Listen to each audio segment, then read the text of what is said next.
पिछले एपिसोड में हमने देखा कि लूकस और इजाबेल स्पेनिया माउंटेन की जर्नी पर है और वो रास्ते में एक पब में जाते हैं जहां उनकी मुलाकात पब के ओनर से होती है। अब आगे बार का ओनर लूकस को ये बोलते हुए सुनता है कि चिंता मत करो, मेरे समय में तो 13 साल से ऊपर के सभी लोग पिया करते थे।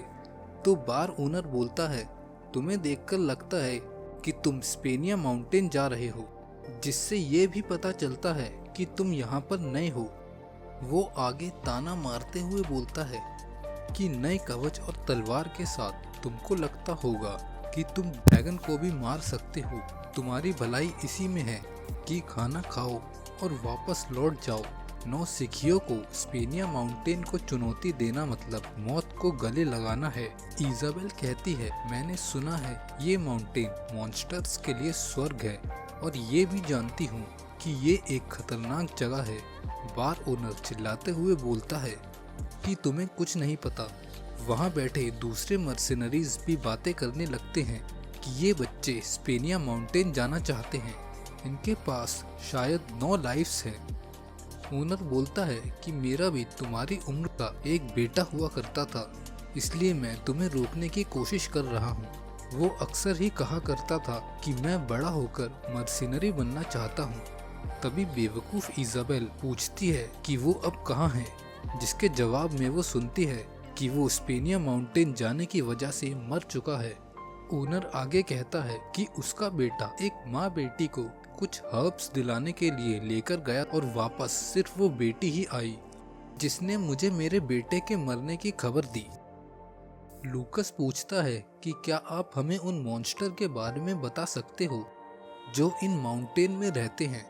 बार ओनर ये सवाल सुन के अपना सिर खुजाते हुए कहता है कि आज रात में ढंग से सो नहीं पाऊंगा। फिर बार ओनर स्पेनिया माउंटेन का एक मैप निकालता है और जो कुछ भी उस माउंटेन के बारे में जानता है वो लूकस को बता देता है। लूकस उसे शुक्रिया कहता है और पूछता है कि खाने और बियर के कितने पैसे हुए। बार ओनर कहता है कि उसकी कोई ज़रूरत नहीं है, ये हिसाब तुम्हारे खाते में लिख दूंगा और तुम वापस आने के बाद ही मुझे पैसे देना। लूकस पूछता है कि इस तरह से व्यापार करने के बाद आपके पास पैसे आते कहाँ से हैं। लूकस जाते हुए फिर से शुक्रिया अदा करता है और कहता है कि खाना काफी स्वादिष्ट था। तो बार ओनर कहता है, झूठ बोलने की कोई जरूरत नहीं, यहाँ का खाना वाहियात स्वाद से ही मशहूर है, ये जगह सिर्फ बियर के लिए ही अच्छी है। फिर बार ओनर अलविदा कहते हुए बोलता है कि अगली बार मैं तुम्हारे लिए स्वादिष्ट खाना बनाऊंगा, इसलिए लौट कर जरूर आना। अब हम इजाबेल और लूकस को कुछ ट्री मॉन्स्टर से लड़ाई करते हुए देखते हैं और वो कुछ ही देर में उन्हें हरा देते हैं। इजाबेल कहती है कि हम अभी तो बस घुसे ही हैं और मॉन्स्टर ने आना भी शुरू कर दिया। अब मैं समझ गई हूँ कि तुम मुझे यहाँ क्यों लाए हो। मैं यहाँ ट्रेनिंग करके 1 महीने में ही बहुत कुछ सीख सकती हूँ। तो लूकस कहता है, हम इस वजह से यहाँ पर नहीं आए हैं, मैं बस इतनी सी वजह के लिए भला इतनी दूर क्यों आऊँगा। इजाबेल पूछती है कि फिर हम यहाँ क्यों आए हैं। तो लूकस कहता है कि हम डम्बलडोर के डंजन जा रहे हैं। इजाबेल चौंकते हुए पूछती है कि क्या तुम उसी डंजन की बात कर रहे हो जो महान सेज डम्बलडोर ने बनाया है। अफवाहों की माने तो जो भी उस डंजन को ढूंढेगा उसे इतनी शक्ति मिलेगी कि वो पूरी दुनिया पर अकेला ही राज कर सकता है। पर अभी तक तो उस डंजन का अस्तित्व सिर्फ कथाओं में ही है। कोई भी यकीन से नहीं कह सकता कि वो सच में है भी या नहीं। लूकस कहता है कि जितना मैं डम्बलडोर को जानता हूँ, उसने डंजन को किसी केव के अंदर ही छुपाया होगा। इजाबेल लूकस की इस बात को सुनकर हैरान होती है और सोचती है, रे उस इंसान को कैसे जानता है जो 4000 साल पहले ही मर चुका है। लूकस को डम्बलडोर की कही कुछ बातें याद आती है और उसे इस बात से अंदाजा लग जाता है कि डंजन कहाँ पर हो सकता है। फिर लूकस इजाबेल से बोलता है कि डंजन सिर्फ कथाओं में ही नहीं बल्कि सच में है और एक खतरनाक जगह पर है और डंजन को चुनौती देने के लिए कम से कम 6 स्टार मेज होना जरूरी है। लूकस आगे कहता है कि मैं इस 1 महीने में 6 स्टार मेज बनने की कोशिश करूंगा। तो इजाबेल कहती है, ये कैसी बातें कर रहे हो, चाहे कोई कितनी भी कड़ी ट्रेनिंग क्यों ना कर ले, 6 स्टार मेज बनने में कई साल लग जाते हैं। लूकस उसकी बकबक को इग्नोर करते हुए बोलता है कि हमें ट्रेनिंग के लिए एक अच्छी जगह ढूंढनी चाहिए। तुम्हें भी सतर्क रहना चाहिए और ध्यान लगाने के लिए कोई अच्छी जगह ढूंढ लेनी चाहिए। कुछ देर बाद हम देखते हैं कि वो दोनों एक झरने के पास आ गए हैं और लूकस बोलता है कि हमें ट्रेन होने के लिए एक बढ़िया जगह मिल गई। हम देखते हैं कि झरने के पीछे एक गुफा है और लूकस उस गुफा के अंदर लाइटनिंग मैजिक का इस्तेमाल करके उजाला कर देता है और कहता है कि हम इस पूरे महीने यहीं ट्रेनिंग करने वाले हैं और आज से मैं तुम्हें बैटलिंग मेथड के बारे में भी बताऊंगा, जिसे जानने के लिए तुम इतने समय से मेरा पीछा नहीं छोड़ रही हो। इजाबेल ये सुनकर बहुत खुश हो जाती है। फिर लूकस कहता है कि मैंने ये टेक्निक तुम्हें पहले इसलिए नहीं बताई क्योंकि ये बहुत खतरनाक है। लूकस आगे कहता है कि अगर तुमने इस टेक्निक को करते समय मेरी नकल करने में कोई गलती की तो तुम्हारी जान भी जा सकती है, इसलिए तुम्हें सिर्फ मेरे को देखना ही चाहिए। लूकस मेडिटेट करते हुए हवा में उड़ने लगता है और हम देखते हैं कि आसपास का माना उस गुफा की ओर आकर्षित होने लगा है।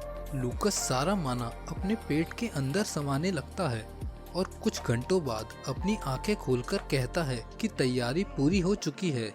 वहीं दूसरी तरफ हम देखते हैं कि डम्ब इजाबेल लूकस की बात को इग्नोर करते हुए उसकी नकल करने लगती है और वो भी लूकस की तरह अपने चारों तरफ माना अपने पेट में समा लेती है। ये देखकर लूकस कहता है कि मुझे पता था ये लड़की प्रतिभाशाली है, पर मुझे ये उम्मीद नहीं थी कि इसमें इतनी योग्यता होगी। इजाबेल जब अपनी आंख खोलती है तो सामने लूकस को अजीब सी स्माइल में खड़ा देखती है, जिससे वो डर जाती है और कहती है ये कैसी हरकत कर रहे हो। लूकस उसकी तारीफ करते हुए कहता है कि तुमने आज काफी अच्छा रिजल्ट दिखाया और कहता है इसी खुशी में हम अब खाना खाएंगे। लूकस फिर अपने जादुई बैग में से बहुत सारा खाना निकालता है और इजाबेल को देता है, पर इजाबेल ये कह के मना कर देती है कि अभी उसे भूख नहीं है। तो लूकस कहता है कि तुम्हारा दिमाग तुम्हारे शरीर के अंदर अब भरपूर माना होने के कारण तुम्हें गलत सिग्नल दे रहा है, इसलिए अगर तुम्हें भूख नहीं भी है तो भी जबरदस्ती खा लो। इजाबेल खाते हुए बोलती है कि मैंने कभी नहीं सोचा था कि मैं फ्रे के साथ ऐसे वक्त बिताऊंगी। इजाबेल आगे कहती है कि मैं तुम्हें काफी समय से देखती आ रही हूँ, जब से तुम्हें लोग बुली किया करते थे, लेकिन अब जब मैं तुम्हें देखती हूँ तो तुम मुझे कोई और ही व्यक्ति नजर आते हो। लूकस फिर इजाबेल से पूछता है कि तुम्हें क्या लगता है कौन सा फ्रे असली है? तो इजाबेल हंसती है और कहती है क्या तुम दोनों सेम ही नहीं हो? वो आगे कहती है कि इंसान बदलते नहीं बस ग्रो करते हैं। फिर इजाबेल लूकस को शुक्रिया बोलती है और कहती है कि पहले वाले तुम मुझे अपने साथ अकेले यहाँ ट्रेनिंग पर नहीं लाते। तभी उसका चेहरा शर्म से पूरा लाल हो जाता है और वो सोचती है कि ये पूरा महीना मैं और फ्रे इस गुफा में एक साथ बिताएंगे। लूकस उसका चेहरा देख के समझ जाता है कि इजाबेल क्या सोच रही है और बोलता है कि ऐसी बातें सोचने की कोई जरूरत नहीं। क्या मैंने तुमसे पहले ही नहीं बोला था कि मैं बच्चों में इंटरेस्टेड नहीं हूँ? लूकस फिर गुफा के प्रवेश द्वार पर मैजिक बैरियर बनाता हुआ कहता है मैं नहीं चाहता कि मेरी नींद को कोई मॉन्स्टर खराब कर दे। लूकस लेटते हुए कहता है कि ये हमारा पहला दिन है और तुम्हें भी अपनी नींद पूरी कर लेनी चाहिए। अगले दिन लूकस इजाबेल से कहता है कि आज से हमारी असली ट्रेनिंग शुरू होगी। आज से मैं तुम्हें बैटलिंग के बारे में भी सिखाऊंगा। लूकस कहता है कि ये बहुत खतरनाक मेथड है, इसलिए तुम सिर्फ मुझे देखना, इसे करने की कोशिश मत करना। लूकस फिर अपने पेट में जमा किए हुए माना पर ध्यान केंद्रित करता है और उस माना को अलग करके पानी और आग में बदल देता है। इजाबेल ध्यान से देखकर बोलती है कि दोनों ही तत्व अलग होने के कारण एक दूसरे से लड़ रहे हैं और ये मेथड इन दोनों तत्वों की शक्ति को स्थिर कर रहा है ताकि ये दोनों तत्व आपस में लड़ना बंद करके शांत हो सके।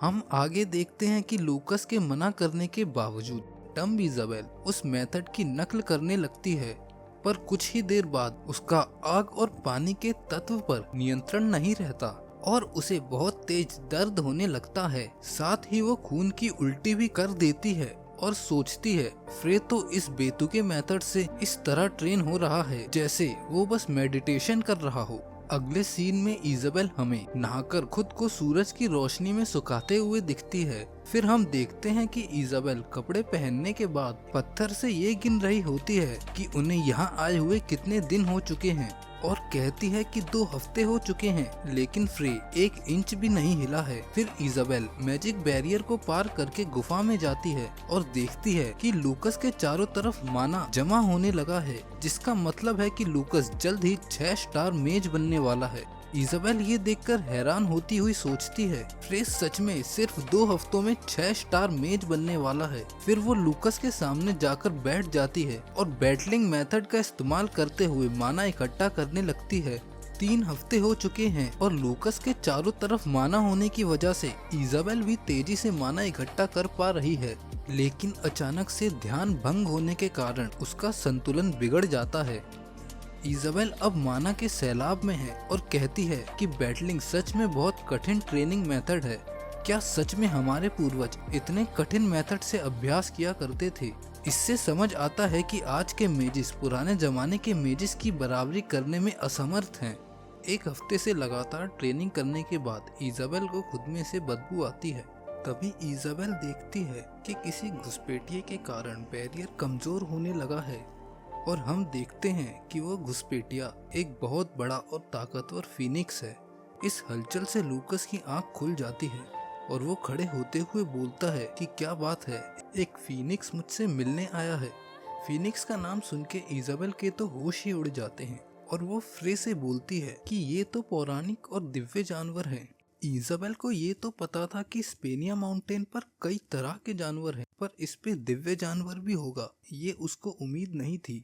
लूकस कहता है कि ये बैटलिंग मेथड के अग्नि तत्व की तरफ आकर्षित होकर यहाँ आ गया है। इजाबेल कहती है कि उसके पास मत जाओ, इंसान दिव्य जानवर को पालतू नहीं बना सकते। पर इजाबेल को इग्नोर करते हुए लूकस फीनिक्स के पास जाता है और बोलता है, क्या तुम बस वहाँ खड़े रहोगे? क्या तुम यहाँ पर मदद मांगने नहीं आए हो?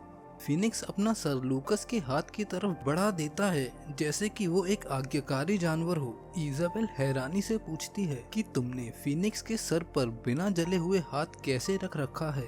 लूकस कहता है, क्योंकि मैं इसका दुश्मन नहीं हूँ। तुम सिर्फ इस बात को जानकर अंधी नहीं हो सकती कि ये एक दिव्य जानवर है। ध्यान से देखो, इसकी छाती पर बड़े पंजे के गहरे निशान हैं, जिससे इसका दिल लगभग बाहर ही निकल आया है। इसका जिंदा होना ही किसी चमत्कार से कम नहीं है। ये सुनकर इजाबेल कहती है कि क्या फीनिक्स सच में मर भी सकते हैं? तो लूकस बोलता है, इनकी मृत्यु आसानी से नहीं होती, पर इसका मतलब ये नहीं कि फीनिक्स अमर है। इजाबेल आश्चर्य करती है कि इस पहाड़ पे ऐसा कौन है जो फीनिक्स को चोट पहुंचा सकता है। लूकस फीनिक्स के सर पे हाथ रखते हुए बोलता है कि मैं तुम्हारी मदद कर सकता हूँ। फिर लूकस बैटलिंग मेथड द्वारा मिले अग्नि तत्व को फीनिक्स के अंदर बेचने लगता है और कहता है कि मैं बड़ी मेहनत से मिले अपने मीठे फल को तुम्हें दे रहा हूँ। फीनिक्स एक दुखी आवाज निकालता है जो सुन के लगता है कि वो माफी मांग रहा हो। तो लूकस बोलता है कि चिंता करने की कोई जरूरत नहीं है, मैं तो मजाक कर रहा था, ये बस खत्म ही होने वाला है। इजाबेल लूकस को देखते हुए सोचती है कि फ्रे के पास भी इमोशन होंगे, इसकी मुझे उम्मीद नहीं थी, और कहती है कि आसपास की हवा भी अब शांत हो गई है।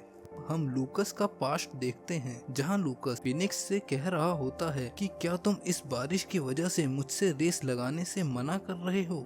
लूकस उसे ताना मारते हुए कहता है कि महान फीनिक्स, थोड़ी सी बौछार की वजह से कमजोर तो नहीं होगा ना। फिर वो रेस लगाते हैं। अब हम वापस प्रेजेंट में आते हैं और लूकस कहता है कि मुझे बीते वक्त की याद आ गई। मेरा एक दोस्त बिल्कुल तुम्हारी तरह ही बर्ताव किया करता था।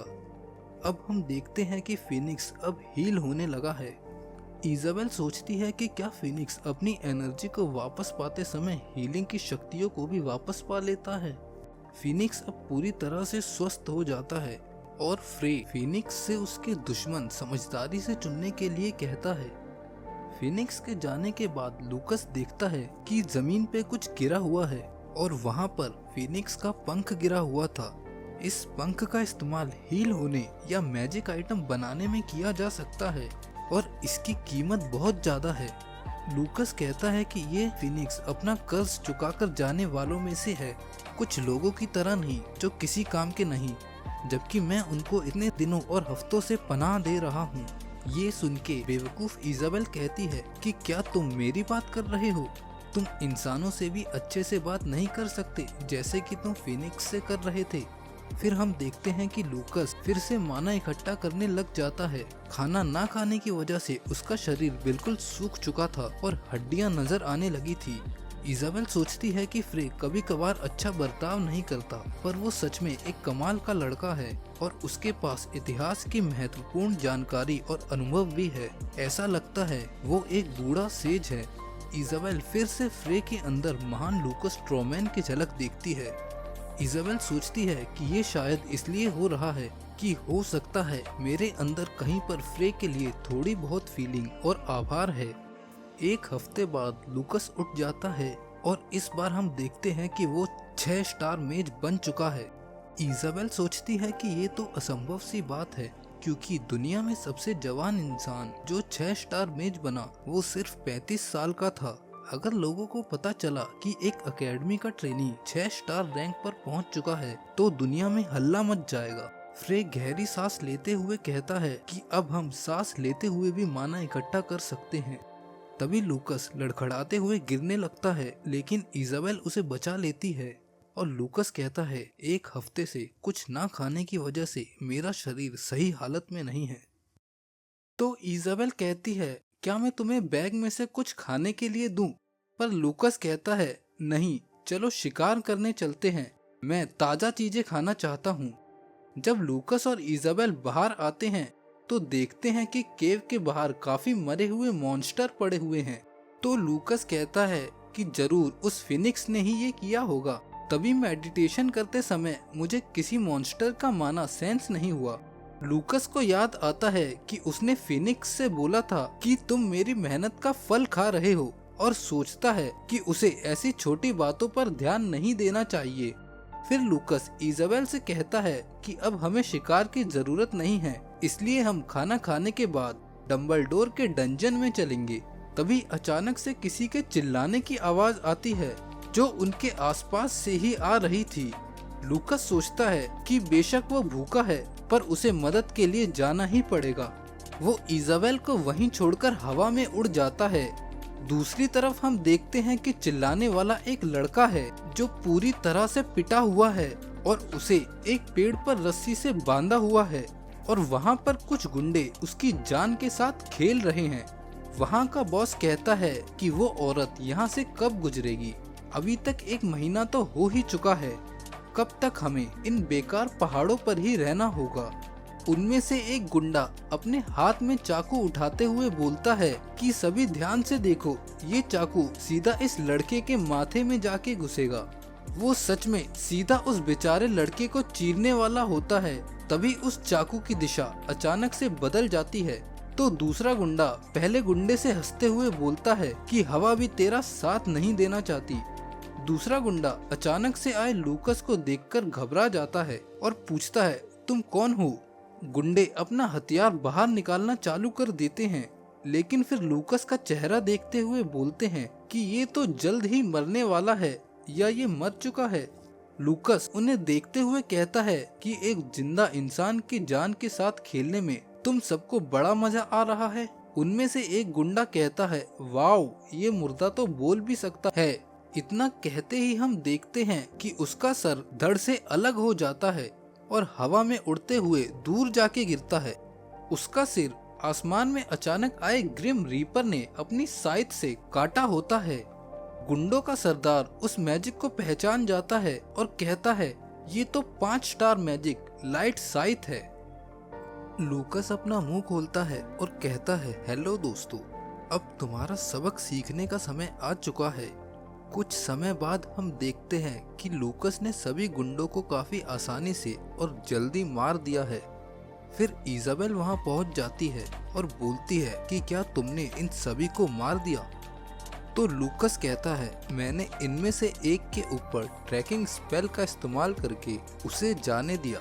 लूकस एक बॉडी की तरफ इशारा करते हुए बोलता है कि सभी गुंडे इसको वाइस कैप्टन बोल रहे थे, इसका मतलब इनका बॉस यहाँ पर नहीं है। तो इजाबेल पूछती है कि क्या तुम उन्हें भी मारने वाले हो? तो लूकस कहता है कि इन लोगों ने बहुत से मासूम लोगों की जान ली है और ये सब देखकर मैं अपनी आंख बंद नहीं कर सकता। फिर लूकस याद करता है कि कैसे डेमिगॉड जिन्हें वो पसंद नहीं करता उन्हें एक दूसरे से लड़कर मरते हुए देखकर बहुत खुश होता है।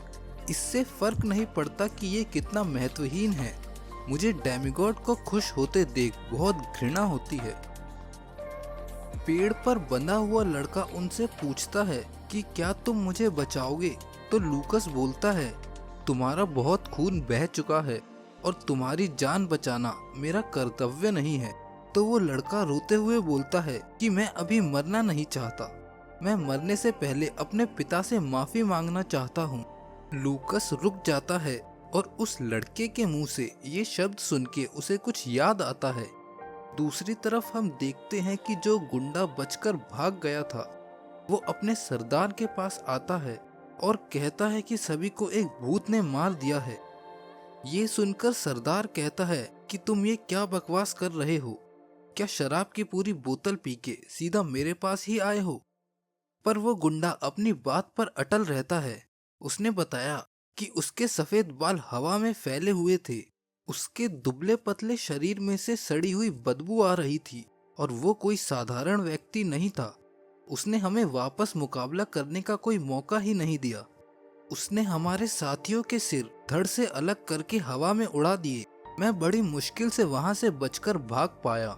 सरदार उसकी बातें सुन के निष्कर्ष निकालता है कि ये अनजान व्यक्ति जरूर एक मैजिशियन होगा और उसका सलाहकार इस बात से सहमति जताता है। सलाहकार आगे कहता है कि उसकी क्षमता को देखकर लगता है वो एक साथ 2 स्पेल का इस्तेमाल करने में सक्षम है, जिससे लगता है कि वो एक बैटल मेज है। सरदार सभी को लूकस को ढूंढने के आदेश देता है और कहता है कि उसके दिखते ही जल्द से जल्द सभी को सूचित करे और सभी के इकट्ठा होने के बाद ही उसे मारा जाए। सलाहकार पूछता है कि क्या एक्वारीड परिवार ने इस मेज को बुलाया होगा, पर सरदार इसका जवाब ना में देते हुए कहता है कि अभिमानी योद्धाओं का परिवार कभी एक मेज को मदद के लिए नहीं बुलाएगा। फिर सरदार बचे हुए डाकू से पूछता है जिसकी जान के साथ तुम खिलवाड़ कर रहे थे वो लड़का कौन था? तो डाकू बोलता है वो तो एक मामूली सा मर्सिनरी था जो एक माँ बेटी जो कि कुछ जड़ी बूटियां लेने आई थी उनका रक्षक बन के आया हुआ था। सरदार सोचता है कि एक मर्सिनरी बैटल मेज को बुलाने में सक्षम नहीं है, तो ये मेज आखिर है कौन? कुछ समय बाद हम एक टूटी हुई गाड़ी और कुछ सिपाहियों को मरा हुआ देखते हैं और उन्हें मारने वाला कोई और नहीं बल्कि गुंडों का सरदार ही होता है और उसका शिकार एक्वारीड परिवार की बड़ी लड़की सोनिया एक्वारीड होती है। गुंडे यहाँ पर घात लगाकर उनका ही इंतजार कर रहे थे। सोनिया हारने की कगार पे होती है पर फिर भी बहादुरी से अकेले ही उनका सामना कर रही होती है, लेकिन वो सरदार के सलाहकार से जीत नहीं पाती। सरदार कहता है कि मैं तो सोनिया एक्वारीड के प्यार के जाल में फंसता ही जा रहा हूँ। फिर वो ठरकी गंदा सा चेहरा बनाते हुए कहता है कि 1 महीना इंतजार करना आखिरकार सफल साबित हुआ। लोग जितना सुंदर तुम्हें बताते हैं तुम तो वाकई में उससे भी ज्यादा सुंदर हो। वहाँ सोनिया अपनी इस परिस्थिति के बारे में सोचती है कि सारे सिपाही पहले ही मारे जा चुके हैं, अब सिर्फ दासियां और सर लूथर ही बचे हैं। पर सर लूथर तो काफी पहले ही रिटायर हो चुके हैं, इनसे लड़ाई करने के लिए यहाँ पर सिर्फ मैं ही हूँ। जबकि दूसरी तरफ 20 से ज्यादा काबिल योद्धा हैं। सरदार सोनिया से पूछता है कि तुम्हारा रक्षक मेज कहाँ है? ये सुनकर सोनिया चिल्लाते हुए कहती है कि ये क्या बकवास कर रहे हो? तुमने सोचा भी कैसे कि लंबे समय से योद्धा रहने वाला परिवार एक तुच्छ मेज को अपना रक्षक बनाएगा? आजकल के सारे मेज बहुत कमजोर हैं। सरदार समझ जाता है कि वो व्यक्ति एक्वारीड परिवार से संबंधित नहीं है। फिर सरदार कहता है कि हम तुम्हें तुरंत नहीं मारेंगे। तो सोनिया पूछती है कि इस बात से तुम्हारा क्या मतलब है? तो सरदार कहता है कि ऐसे समय में भी क्या ये बताने की जरूरत है? ये सुनकर सभी गुंडों का चेहरा हवस से भर जाता है। सोनिया कहती है ये सब होने से पहले मैं मरना पसंद करूंगी। तो सरदार कहता है कि अगर तुमने अपनी जान देने की कोशिश की तो हम तुम्हारे पीछे जो 2 औरतें हैं हम उनके साथ खेलेंगे। तुम्हें पकड़ने के लिए हम 1 महीने से भिखारियों की तरह जी रहे हैं और मेरे साथी अब बहुत भूखे हैं। वो दोनों औरतें सोनिया से बोलती है कि आप हमारी जान भी ले लो, ये इन दरिंदों के हाथों में जाने से तो बहुत बेहतर होगा। ये सुनकर सोनिया को दुख तो होता है, पर हालात को देखते हुए वो उनको मारने के लिए उनके पास आ जाती है और उन्हें मारने ही वाली होती है कि अचानक से उसे एहसास होता है कि उसके हाथ से उसकी तलवार गायब है और वो सोचती है कि उन डाकुओं ने उसकी तलवार ले ली है। तो वो अपनी दासियों से बोलती है कि अपने दांत में लगे जहर से ही अपनी जान ले लो। तभी सरदार बोलता है कि आखिरकार तुम सामने आ ही गए, और हम देखते हैं कि लूकास सोनिया के बगल में उसकी तलवार के साथ खड़ा हुआ है और ये देखकर खुद सोनिया भी अचंभित है। सरदार कहता है कि मैंने तुम्हारे बारे में सुना है, तुम मेरे साथियों का काफी अच्छे से ख्याल रख रहे हो। लूकास कहता है कि क्या तुम इन डाकुओं के लीडर हो?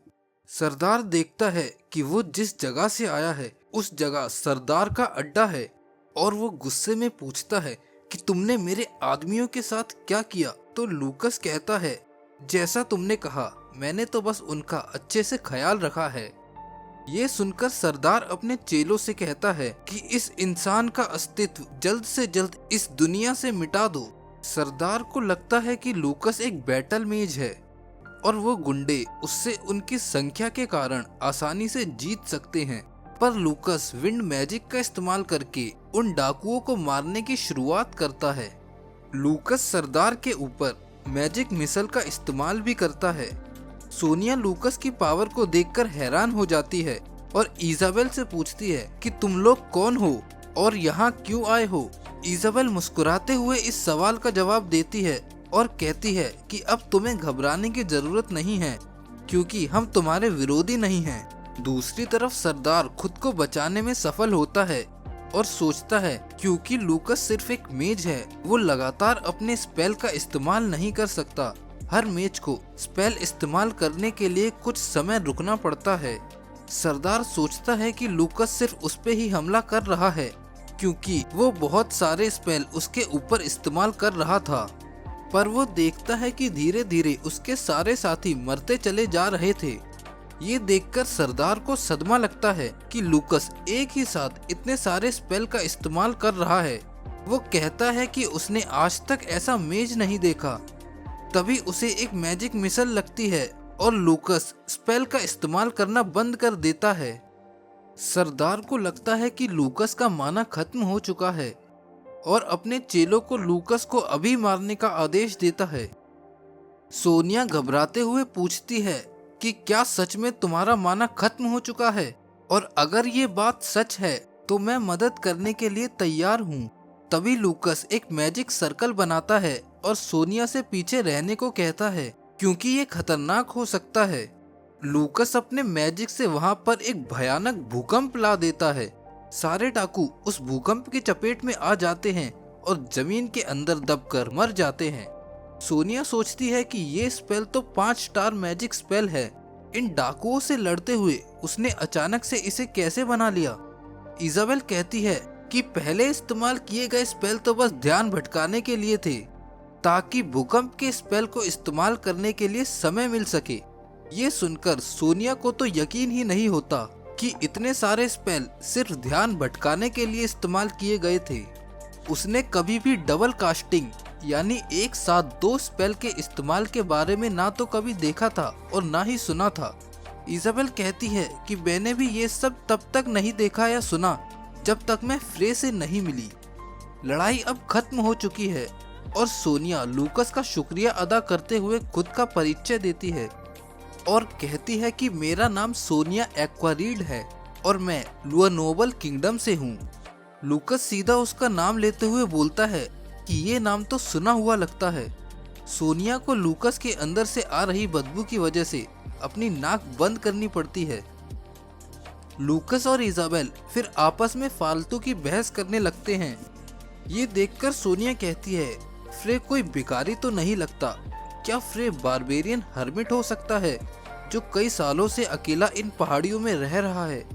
बारबेरियन हर्मिट मतलब जंगलों में रहने वाले सन्यासी। सोनिया का नाइट सोनिया को बताता है कि ये ब्लेक परिवार का छोटा बेटा है। सोनिया उससे और जानकारी मांगती है तो नाइट बताता है ब्लेक परिवार बहुत महान वंश में से एक है जो एम्पायर का रखरखाव करते हैं। अभी ब्लेक परिवार के मुखिया एम्पायर के 8 7 स्टार मेज में से एक है और वो छठे मैजिक टावर के मास्टर भी हैं। सोनिया सोचती है कि इतना नोबल व्यक्ति इतना दुबला पतला और जंगली कैसे दिख सकता है। लूकस सोनिया और नाइट से पूछता है कि तुम कहाँ जा रहे हो, तो नाइट बताता है कि हम शहर की ओर जा रहे हैं। मैंने सुना है यहाँ पर एक शहर है जिसका नाम स्पेनियोलिया है। लूकस कहता है कि हम भी वहीं जा रहे हैं, तो मैं तुम्हें रास्ता दिखा सकता हूँ। नाइट अपने चारों तरफ देखते हुए बोलता है कि तुम्हारे प्रस्ताव के लिए शुक्रिया, पर हमें पहले अपने साथियों की बॉडी को इकट्ठा करना होगा जिसमें समय लगेगा, तो तुम चाहो तो जा सकते हो। लूकस पूछता है कि क्या तुम इन्हें यहीं दफनाने वाले हो, तो नाइट कहता है कि हमारे पास कोई और चारा नहीं है क्योंकि हम इन बॉडीज को साथ नहीं ले जा सकते। लूकस कहता है कि वो इन सभी बॉडीज को शहर में ले जाएगा। लूकस फिर मैजिक का इस्तेमाल करते हुए सारी बॉडीज को हवा में उड़ाता है और टूटी हुई गाड़ी को भी पहियों वाली गाड़ी बना देता है और सभी बॉडीज को उस गाड़ी में डाल देता है। फिर वो अपने सफर पर निकल जाते हैं। रास्ते में सोनिया ये जानकर बहुत हैरान होती है कि फ्रे सिर्फ 20 साल का है। सोनिया तो समझ रही थी कि फ्रे कम से कम 30 साल का आदमी है।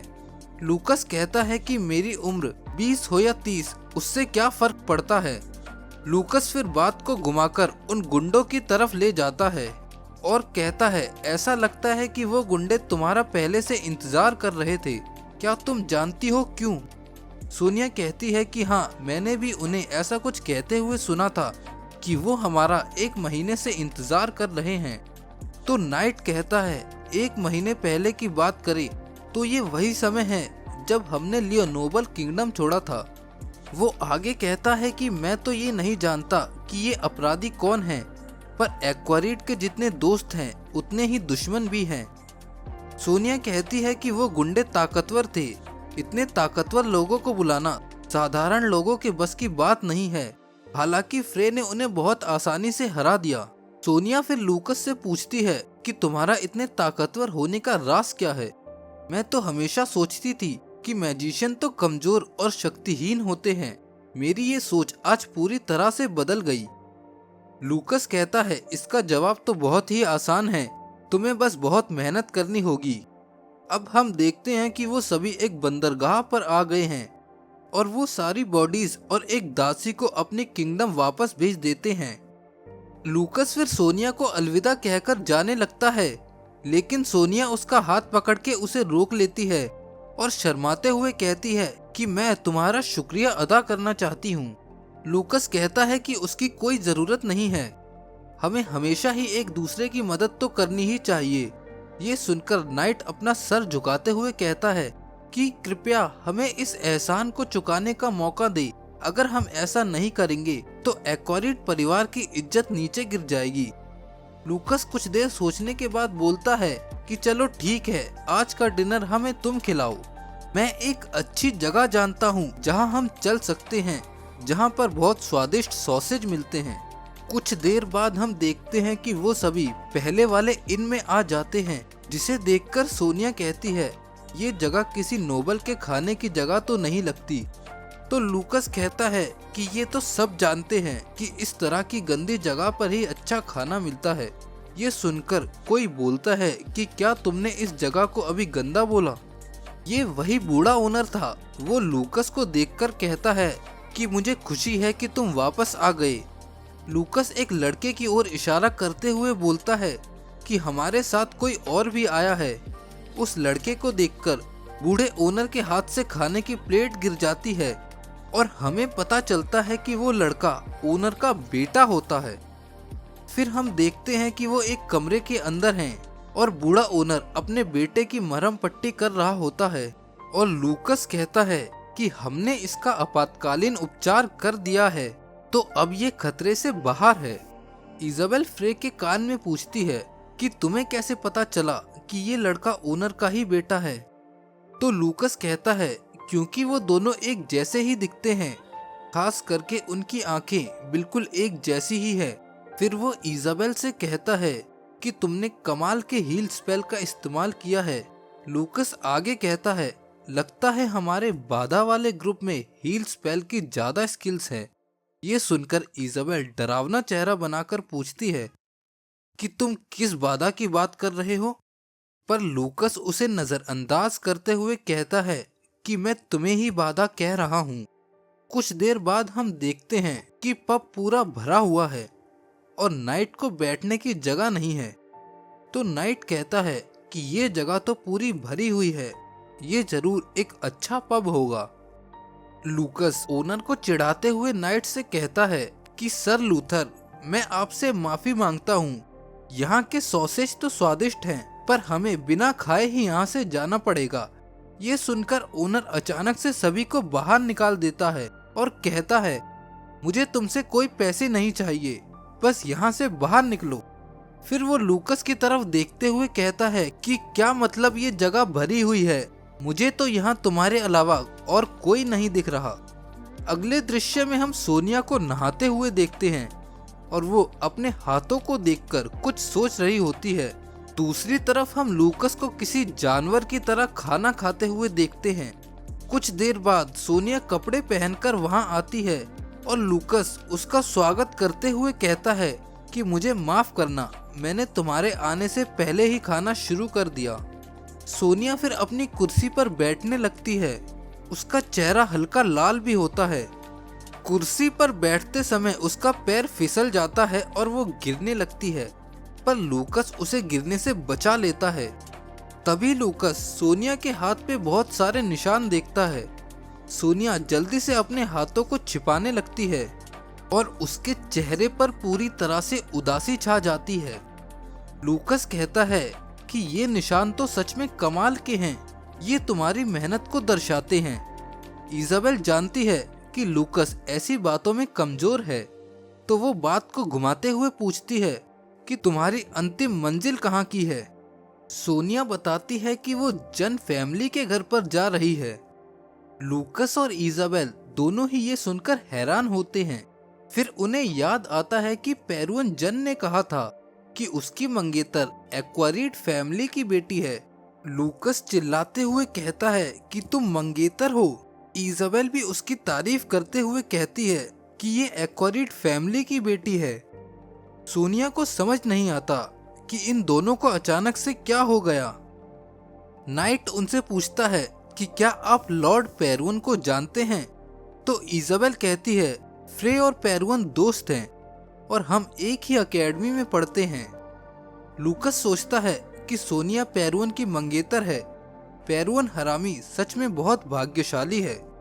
अगले दिन दोनों अपनी मंजिल पर जाने को तैयार हो जाते हैं। इजाबेल कहती है कि मैं उम्मीद करती हूँ कि हम सबकी यात्रा मंगलमय हो।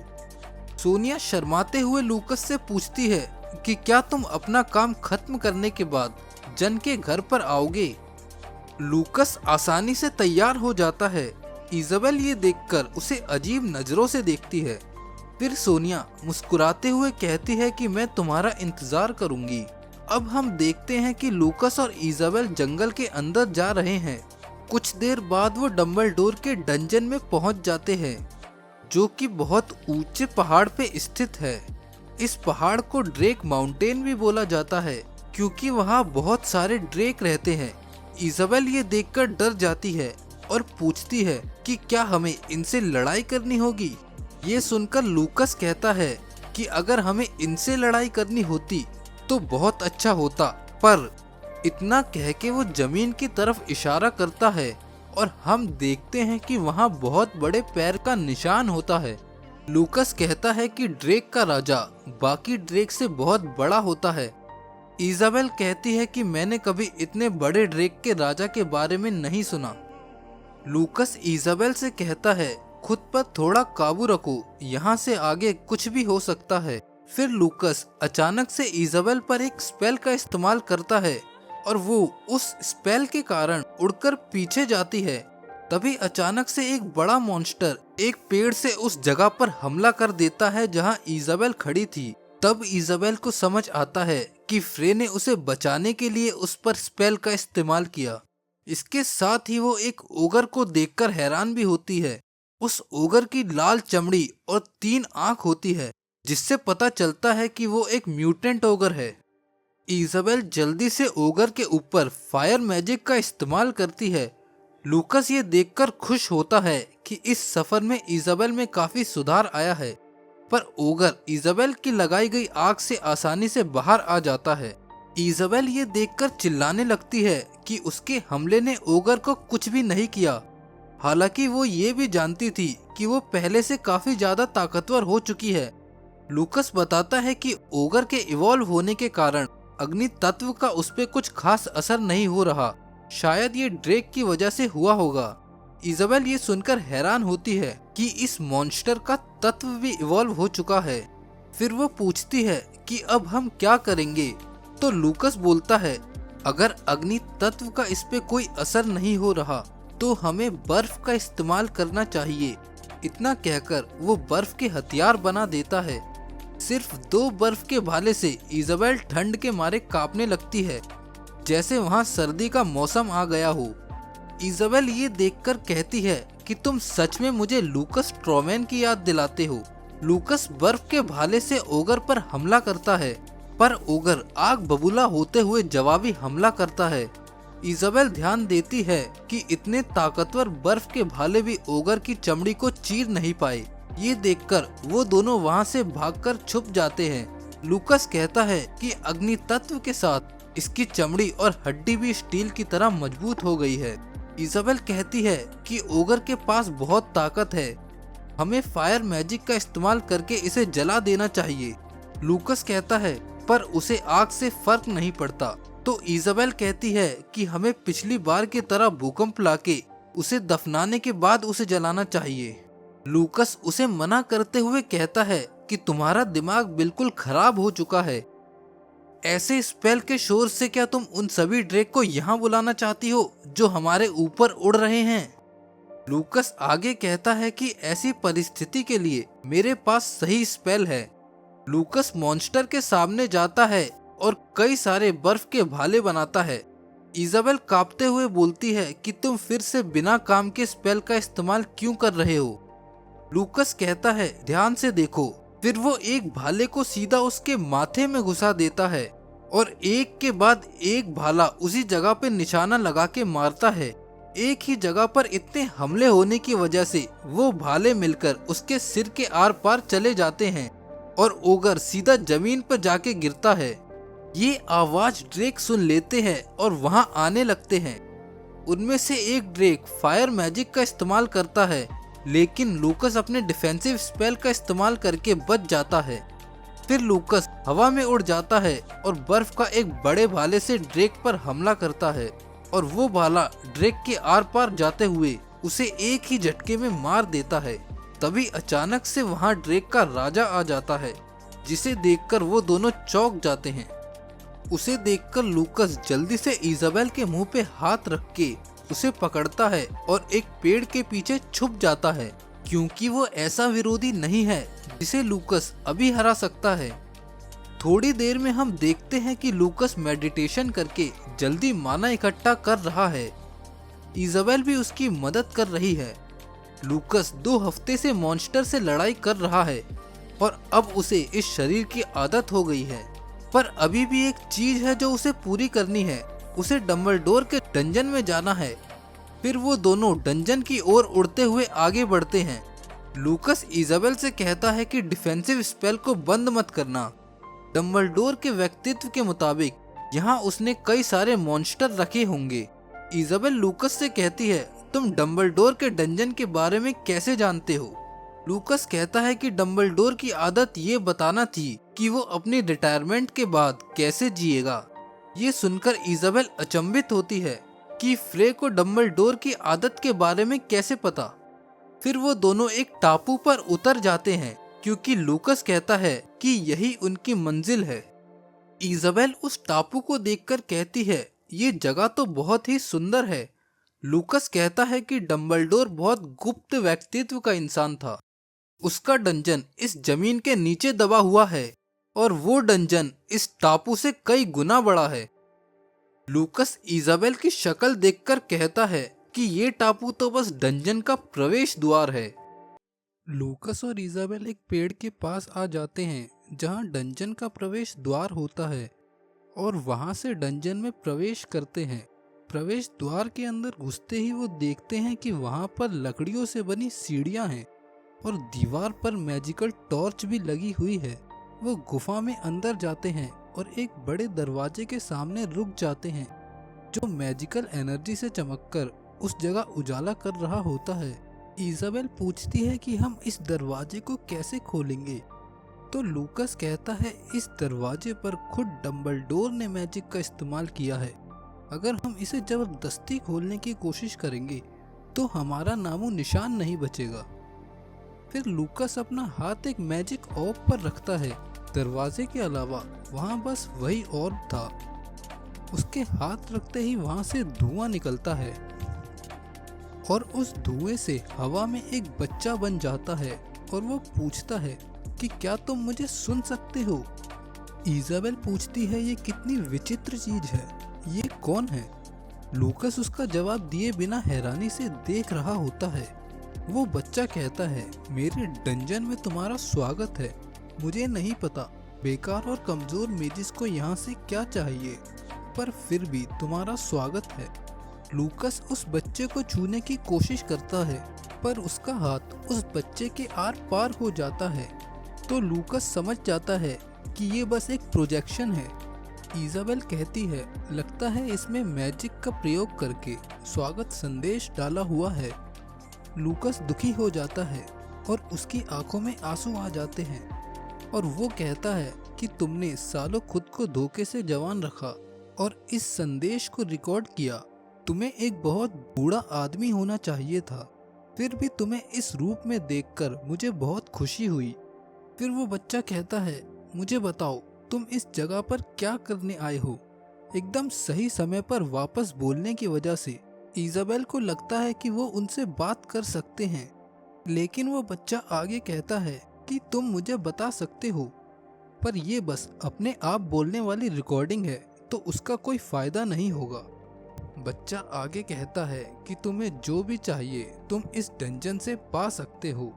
लूकस पूछता है कि तुम कैसे मरे, लेकिन वो बच्चा अपने रिकॉर्डेड शब्दों को ही पूरा करते हुए आगे बोलता है लेकिन मैं तुम्हें सीधा अंदर नहीं जाने दूंगा। तुम्हें एक सवाल का सही जवाब देना होगा जो मैं अभी पूछने वाला हूँ, तभी मैं तुम्हें अंदर जाने दूंगा।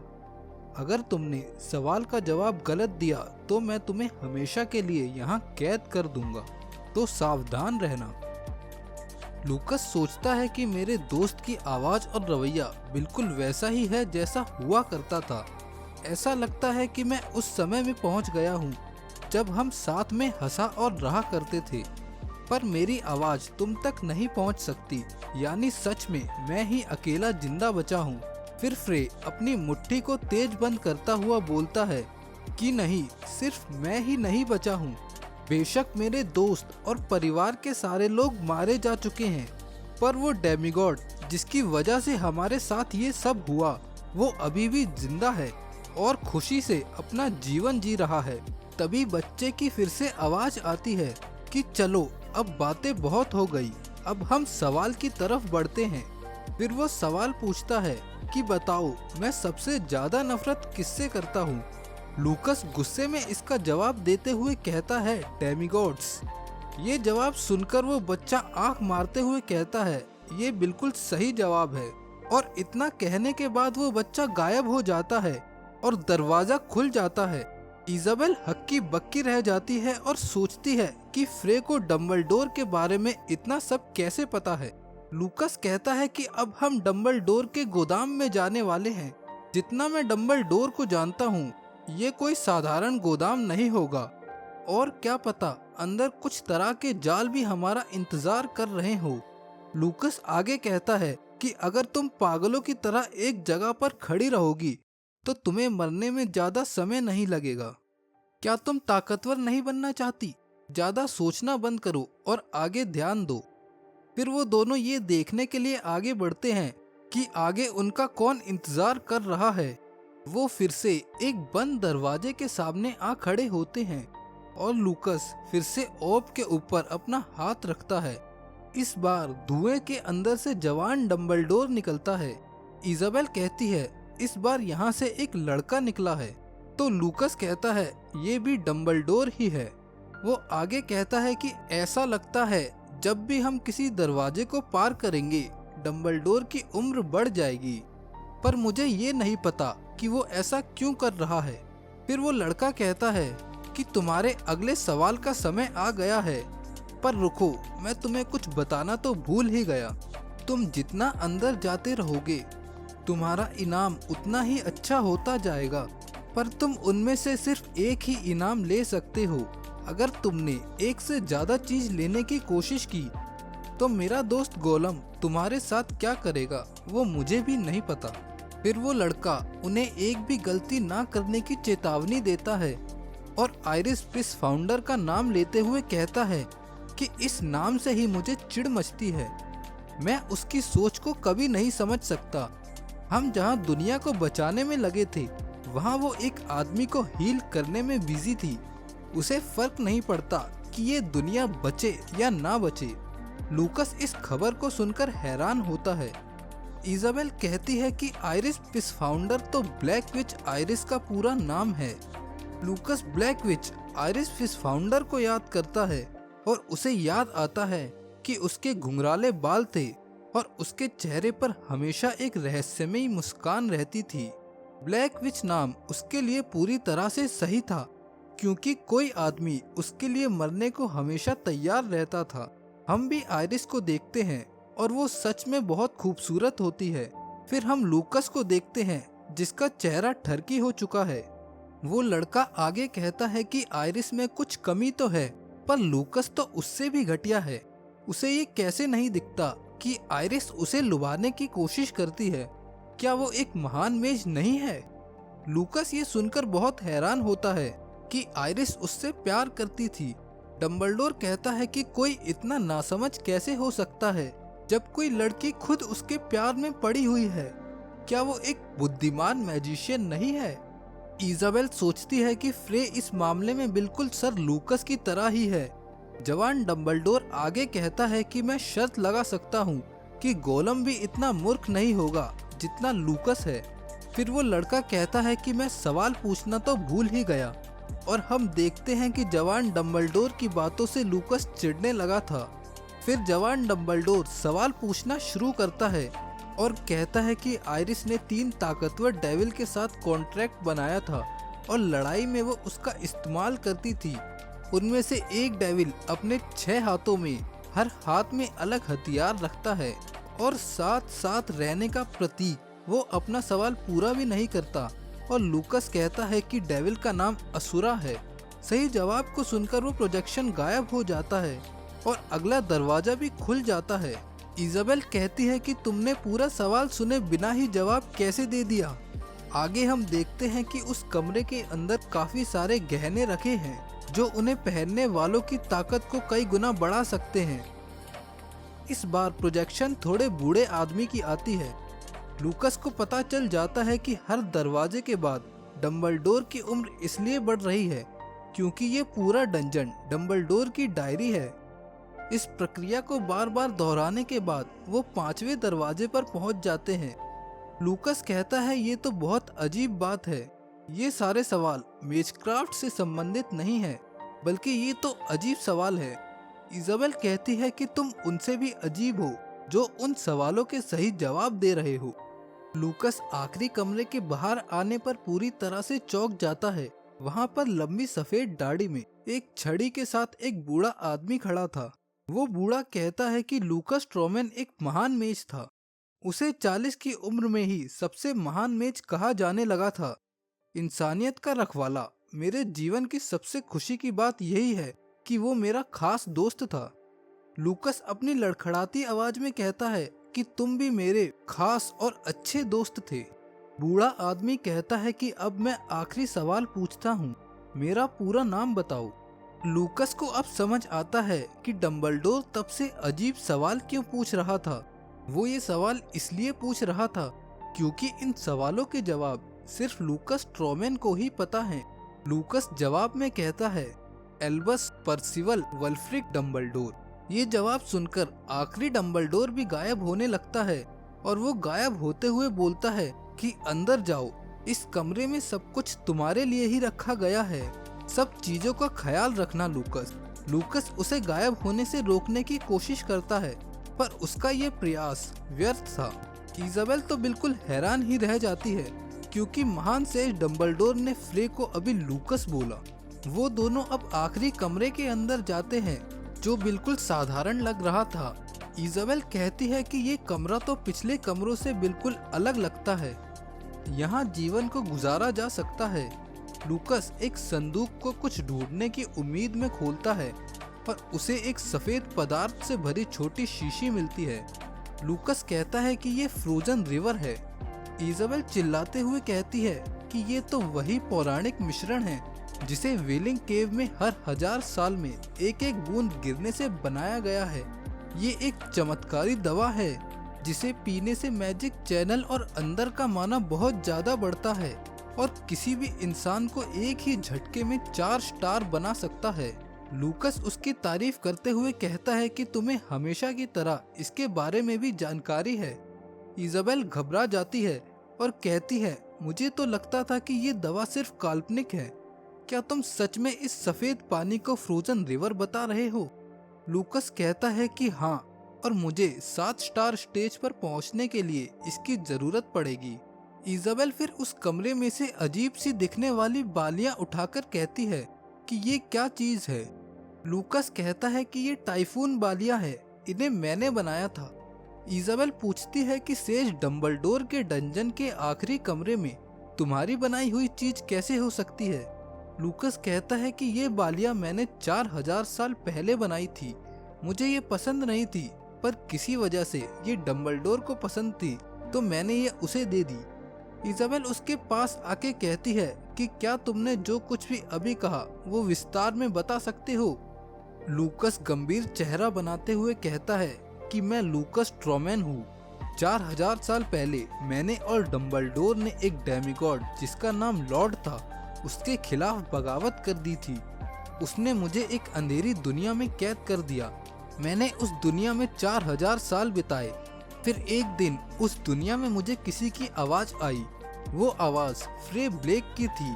मुझे नहीं पता कि उसकी आवाज मुझ तक कैसे पहुंची या हमारे दिमाग एक दूसरे से कैसे जुड़े, उससे फर्क नहीं पड़ता। उसने मुझसे बात करी और मैंने उसका जवाब दिया। फ्रे ब्लेक ने इस शरीर को मुझे दिया है। मुझे नहीं लगता कि तुम इस बात पर भरोसा करोगी। तो इजाबेल कहती है, तुम सही कह रहे हो, ये कहानी सच में समझ के परे है। लेकिन ऐसी बहुत सी परिस्थितियां आई जहां पर इस कहानी पे यकीन किया जा सकता है। इस कहानी पे यकीन करने से अभी तक हुई सारी चीजों पर यकीन करने में आसानी होती है। इजाबेल फिर लूकस के सामने झुककर कहती है कि मैं तहे दिल से आपका स्वागत और शुक्रिया अदा करती हूँ। लूकस कहता है कि मुझे पहले की तरह फ्रे ही बोलो, ये मुझे मेरे लक्ष्य तक पहुँचने में मेरी मदद करेगा। इजाबेल अब एक कंगन उठा लेती है और कहती है, ये तो बहुत सुंदर है। लूकस बताता है कि ये महान सेज की छड़ी है। डम्बलडोर इसे खुद के अंग की तरह ही इस्तेमाल किया करता था। इजाबेल कहती है, ये एक कंगन है, कोई छड़ी नहीं। लूकस उसके हाथ से कंगन ले लेता है और बोलता है कि इसे मुझे दो। अगर तुमने इसका इस्तेमाल सही से नहीं किया तो ये तुम्हारा सारा माना चूस लेगा और शायद तुम्हारी जान भी चली जाए। लूकस अब कंगन और बाली दोनों को ही पहन लेता है और बहुत सारा माना उसके चारों तरफ आके उसे घेर लेता है। इजाबेल इतना सारा माना देखकर खुशी से उछलने लगती है। लूकस कहता है कि मैजिक की चीजों को इस्तेमाल करना मेरा तरीका नहीं, पर ये मेरे दोस्त की निशानी है, तो मैं इसे जरूर पहनूंगा। इजाबेल फिर एक छोटी सी बॉल के आकार की चीज निकाल के लूकस से पूछती है कि ये क्या है। लूकस उसे देखकर कहता है कि ये दिखने में तो गोलम के कोर जैसा लगता है, पर इसके अंदर बहुत ज्यादा माना भरा हुआ है। लूकस इजाबेल को आदेश देता है कि सारी चीजें एक बैग के अंदर भर लो। लूकस आसपास देखता है और उसे डम्बलडोर का डेस्क दिखाई देता है। लूकस उस डेस्क पर जलती मोमबत्ती को देखता है और कहता है कि अनंत काल तक जलने वाली मोमबत्ती, जिसे माना के इस्तेमाल से बनाया गया है। डम्बलडोर को ऐसी फालतू चीजें बनाना बहुत पसंद था। लूकस फिर वहां पड़ी एक डायरी को देखता है, जिसमें सबसे पहले लिखी हुई चीज जो वो देखता है वो लूकस अचानक गायब हो गया होती है।